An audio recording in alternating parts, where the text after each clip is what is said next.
GM education network YouTube चॅनलमध्ये आपले सर्वांचं स्वागत आहे. तुम्हाला आपल्याला या ठिकाणी सापाविषयी माहिती सांगणार आहे. मित्रांनो, आज आपण ज्या विषयावर बोलणार आहोत हा विषय अत्यंत ज्वलंत आहे. या विषयाबद्दल भारतातच नव्हे तर संपूर्ण जगभरामध्ये आकर्षणाचं एक केंद्र म्हणजे साप आहे. एका बाजूला आपल्याला एखाद्या ठिकाणी साप निघाला तर त्याला पाहण्यासाठी आपला आकर्षण हा कमी होत नाही, परंतु तो जर प्रत्यक्षात आपल्या जवळ आला तर आपल्याला तितकीच भीती वाटते. म्हणजे अशी दुहेरी भूमिका आपली असते. असं का होतं याचे अनेक कारणं आहेत. म्हणजे आपल्याकडे दिसणारे जे साप आहेत हे सर्वच साप विषारी असतात का, तर त्याचं उत्तर आहे नाही.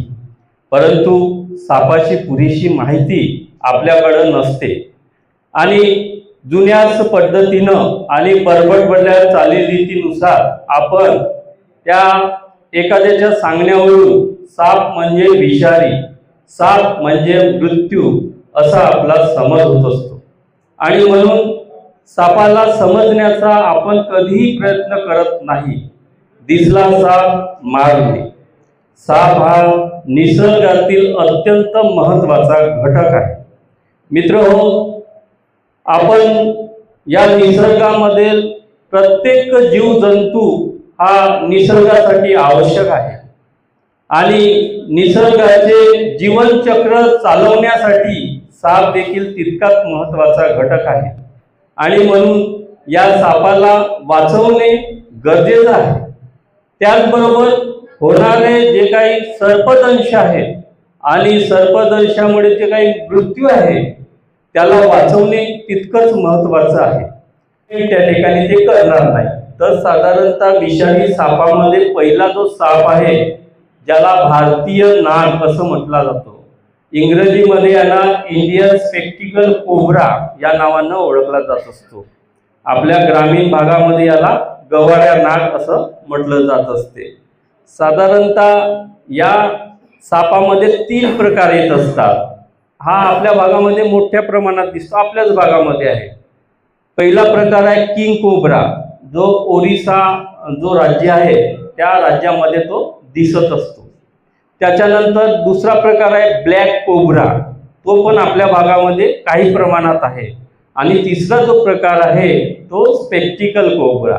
आता या सापाची वैशिष्ट्य काय, तर हा जो साप आहे हा फणा काढतो, हा त्याचा वैशिष्ट्य आहे. त्याच्याजवळ गेल्यानंतर तो फुटफुट फुटकारतो, असा आवाज काढतो, हा त्याचा दुसरा वैशिष्ट्य आहे. या सापाची लांबी 5 ते 6 फुटापर्यंत असते आणि याचा जो रंग असतो हा पूर्णपणे गव्हाळी रंगाचा असतो. सहजासहजी तो आपल्याला ओळखून येत असतो. त्याच्या फण्याच्या मागे 10चा आकडा असतो आणि समोरून पाहिले तर 2 काळे असे ठिपके त्याच्या बाजूला असतात. म्हणजे सहज तो आपल्याला ओळखून येत असतो. हा जो साप आहे हा दिनचर आणि निशाचर अशा दोन्ही प्रकारामध्ये दिसून येत असतो. म्हणजे दिवसा पण हा साप आपल्याला दिसतो आणि रात्री पण तो दिसत असतो. आणि हा साप जो आहे संपूर्ण विषारी सापापैकी हा जो साप आहे अत्यंत समजदार साप आहे. समजदार यासाठी, समजा हा साप 10 वेळा जर एखाद्या व्यक्तीला चावला असेल तर 5 वेळा तो विष सोडतो आणि 5 वेळा विषच सोडत नाही. म्हणजे 5 वेळा तो ड्रा बाईट करतो, चावतो पण विष सोडत नाही. अनेकदा अशा घटना घडतात. आपण म्हणतो की एखाद्या व्यक्तीला साप चावला, नाग चावला, आमच्या समोर चावला, पण त्याला काहीच फरक पडत नाही, कारण तो ड्रा बाईट असतो, चावतो पण विष सोडत नाही. आणि कधी कधी असं होते एखाद्या व्यक्तीला साप चावला, आपण त्याला मंदिरात नेले, मांत्रिकाकडे नेले, त्याला काही झाला नाही कारण की त्याच्या शरीरामध्ये तो विषच गेलेला नसतो आणि तो व्यक्ती बरा होतो. मग पुन्हा लोकांमध्ये गैरसमज होते, त्याला साप चावला मग आम्ही त्याला तिथं नेलं, इथं नेलं, त्याच्याकडून आम्हाला फायदा झाला. तर त्याचा एक वैशिष्ट्य आहे की हा जो साप आहे ड्रा बाईट करतो. आता अनेक लोकांचा गैरसमज आहे की साप चावल्यानंतर तो पलटला म्हणजे विष सोडतो, तर असं काही नसतं. साप त्याला जेव्हा वाटेल, ज्याला तेव्हा वाटेल की आता माझ्या जीविताला धोका आहे, तेव्हाच तो विषयाचा उपयोग करीत असतो, अन्यथा तो करत नाही. साधारणतः कुठलेही विषारी जे साप आहेत दोनच कारणाने चावत असतात. पहिला कारण एक आपला भक्ष्य समजून आणि दुसरा कारण आपला शत्रू समजून. आणि जितके काही सापाचे दंश होत असतात ते दंश त्या व्यक्तीच्या हाताला किंवा पायालाच होत असतात. त्याच्या समोर जर आपण हालचाल केली, त्याला वाटते आपला भक्ष्य आला म्हणून तो चावा घेतो. आणि ज्या ठिकाणी अंधार असतो त्या ठिकाणी दंशाच्या घटना जास्त घडतात. हे जे साप आहेत हे रात्रीला आपला भक्ष्य शोधण्यासाठी निघत असतात आणि जेव्हा दिवस येतो तेव्हा हे अंधाऱ्या खोलीमध्ये जाऊन चुपचाप शांतपणे बसून असतात. आणि आपल्याला सवय असते, एखादी वस्तू जर अंधारात ठेवली असेल आपण काहीही शहानिशा करत नाही, डायरेक्ट त्याच्यामध्ये हात घुसवतो. आता सापाला काही समजणार की हा माझा भक्ष्य आहे की माणसाचा हात आहे, तो पटकन त्या ठिकाणी चावा घेत असतो. त्याच्यामुळे कोणतीही वस्तू अंधाऱ्या जागी ठेवली असेल, अगोदर तिथं काही आहे का किंवा नाही याची शहानिशा करावी आणि तेव्हा तेथून वस्तू काढावी. तर अशा पद्धतीने हा स्पेक्टिकल कोब्रा आहे, सगळ्यांना तो ओळखता आला पाहिजे. येईल ना? त्याच्यानंतर दुसरा सर्वात महत्वाचा साप आहे, ज्याला इंग्रजीमध्ये कॉमन क्रेट या नावानं ओळखलं जात असतो. मराठीमध्ये याला मण्यार जातीचं साप म्हणतात आणि आपल्या ग्रामीण भागामध्ये याला दांड्या गाडीचा साप म्हणतात. ठीक आहे.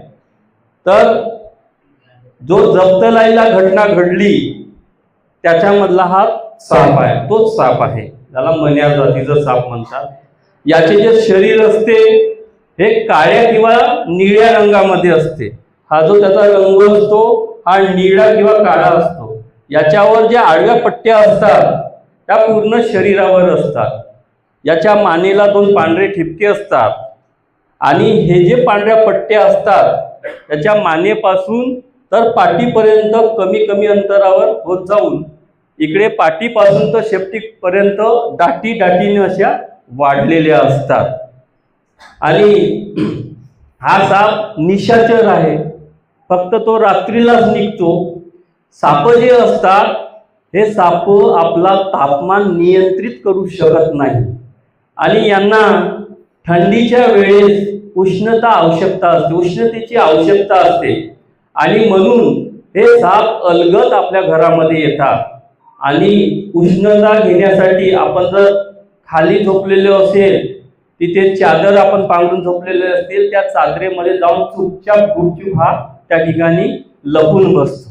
आणि जेव्हा आपली हालचाल झाली का पटकन हा चावा घेऊन टाकतो. आपल्याला कळत पण नाही की आपल्याला साप चावला, आपल्याला वाटते एखादा झोपेमध्ये मच्छर चावला असंच वाटते आणि आपण नितांत झोपतो. आणि सकाळ जेव्हा होते तेव्हा आपण गेलेलो असतो, कारण की याचे लक्षणच दिसत नाही. जसं नागाचं लक्षण आपल्याला अर्ध्या तासामध्ये दिसून येतात, श्वासोश्वास घ्यायला त्रास, पापण्या घ्यायला हे होतात, उलट्या होतात, ते लक्षणे याच्यामध्ये दिसून येत नाही. लक्षणे कधी दिसतात? 4 ते 5 तासानंतर आपल्याला लक्षणे दिसून येत असतात. जेव्हा लक्षणे दिसतात तेव्हा संपूर्ण विष आपल्या शरीरामध्ये भिनलं असतं. त्याच्यामुळे त्याच्यावर कितीही उपाय केले तरी तो माणूस वाचण्या योग्य नसतो. तर त्याच्यामुळे याला सायलंट किलर या नावानं ओळखलं जात असतो. म्हणजे चुपचाप चावा घेतो, दिसून येत नाही, लपून बसतो, पुन्हा दुसऱ्याला चावा घेतो, लपून बसतो. म्हणजे आता तुम्ही म्हणाल का जप्तलाईमध्ये एका वेळेस 6 मुलींना साप चावला, त्या पूर्ण लाईनीमध्ये झोपलेल्या होत्या. जेव्हा तो खिडकीतून आला तेव्हा पहिल्या पोरीला चावा घेतला, त्यांना मोर्चा दुसऱ्या पोरीकडे नेला, तिला चावा घेतला, तिसरीकडे गेला, चौथीकडे गेला, 5वी, अशा पद्धतीने गेला. आणि तो 6व्या मुलीला तो दिसला म्हणून तो लक्षात आला, अन्यथा ते 7व्या पोरीला सुद्धा तो चावला असता. या सापाचं वैशिष्ट्य आहे की हा नागापेक्षा 16 पट विषारी आहे. नागापेक्षा हा 16 पट विषारी आहे. आणि म्हणून जेव्हा याची लक्षणे जी असतात, आपले जे 4 ते 5 तासानंतर जेव्हा लक्षणे दिसतात तेव्हा आपले सांधे असतात, हे सांधे खूप दुखायला लागतात. कमरेचा जो भाग असतो याच्यात असंख्य वेदना होत असतात, जळजळ वाढत असते, ज्या ठिकाणी चावला असेल त्या ठिकाणी सूज त्या ठिकाणी येत असते. अशी लक्षणे या सापाची आहेत. आणि भारतामध्ये सर्वात जास्त जर चावणारा जर साप असेल तर मण्यार जातीचा साप आहे. याच्याकडे दया माया नाही. नागपूर म्हणजे सेम जी जप्तलाईला घटना घडली अशीच घटना सेम नागपूरला 1-2 महिन्यापूर्वी घडली. त्यांच्या नागपूरमध्ये एक कार्यक्रम होता. कार्यक्रमाच्या निमित्तानं आई आणि मुलगी आपल्या माहेरी आली. माहेरी आल्यानंतर त्यांनी खालीच हातरण टाकलं. पहिल्या दिवशी तिच्या मुलीला साप चावला, रात्री झोपेमध्येच. सकाळी उठून पाहिली तर ते मरूनच होते. त्यांना कळलंच नाही माझ्या मुलीला साप चावला की काय. मग त्यांना वाटलं काहीतरी झालं असेल, अटॅक आलेला असेल, असाच त्यांनी ते समज त्यांचा झाला. मग पुन्हा दुसऱ्या दिवशी त्या ठिकाणी तिची आई झोपली. आईला पण साप त्या ठिकाणी चावला. चावल्यानंतर ती पण मरून गेली. त्याच्यानंतर त्यांना लक्षात आलं की काहीतरी आहे. जेव्हा त्यांनी सगळा शोध घेतला तेव्हा हा चादरीमध्ये लपून बसला होता. तर अशा पद्धतीच्या घटना या सापामुळे होत असतात. त्याच्यामुळे या सापाची माहिती असणं अत्यंत आवश्यक आहे. सापांची ओळख असणं महत्त्वाचं आहे. कारण की यांचा जो विष असतो हा न्यूरोटॅक्टिक असतो. थेट तुमच्या मेंदूवरती तो असर करत असतो. तुमच्या मेंदूला तो डायरेक्ट अटॅक करणारा साप, नाग आणि मण्यार जातीचा सापांचा जो विष असतो हा न्यूरोटॉक्सिक असतो. त्याच्यामुळे तुमच्या ब्रेनला तो डायरेक्ट अटॅक त्या ठिकाणी करत असतो आणि मग माणूस त्या ठिकाणी मृत्युमुखी पडत असतो. त्याच्यानंतर आहे घोणस जातीचा साप.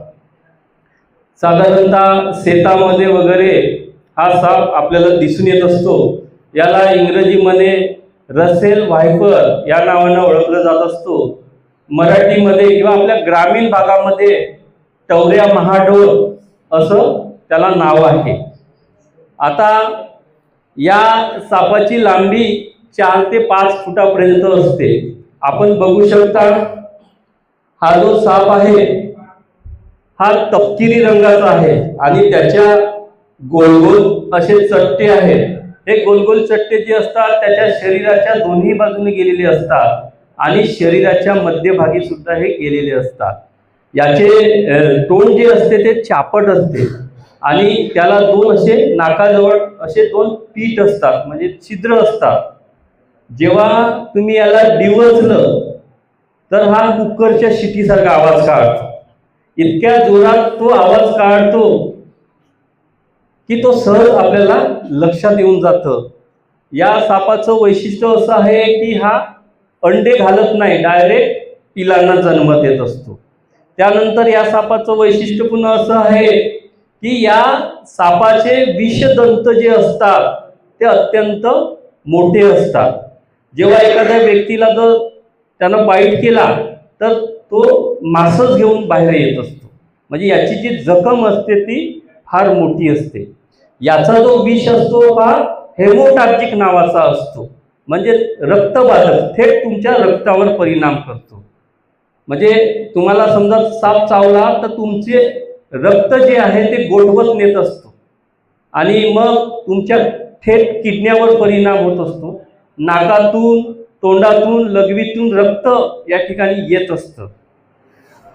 हा जो साप आहे याचं पुढलं वैशिष्ट्य असं आहे की याला 2 विषाचे दात असतात. म्हणजे समजा आपण पहिले 2 दात जर पाडले तरी पुन्हा दुसरी जोडी यांच्याकडे ते तयारच राहत असते. म्हणजे इतका भयंकर, आणि तो कोणत्याही दिशेने हल्ला करू शकतो. जसं आपला स्प्रिंग असतं, पटकन चावा घेऊन पटकन आपल्या जागेवर तो येत असतो. इतक्या जोरात आणि ताकदीनं तो चावा घेतो की ते आपल्याला कळत सुद्धा नाही. तर हा सुद्धा अत्यंत विषारी असा जातीचा साप आहे. अनेक व्यक्तीचे हा साप चावल्यानंतर पाय जे आहेत ते सुजत असतात.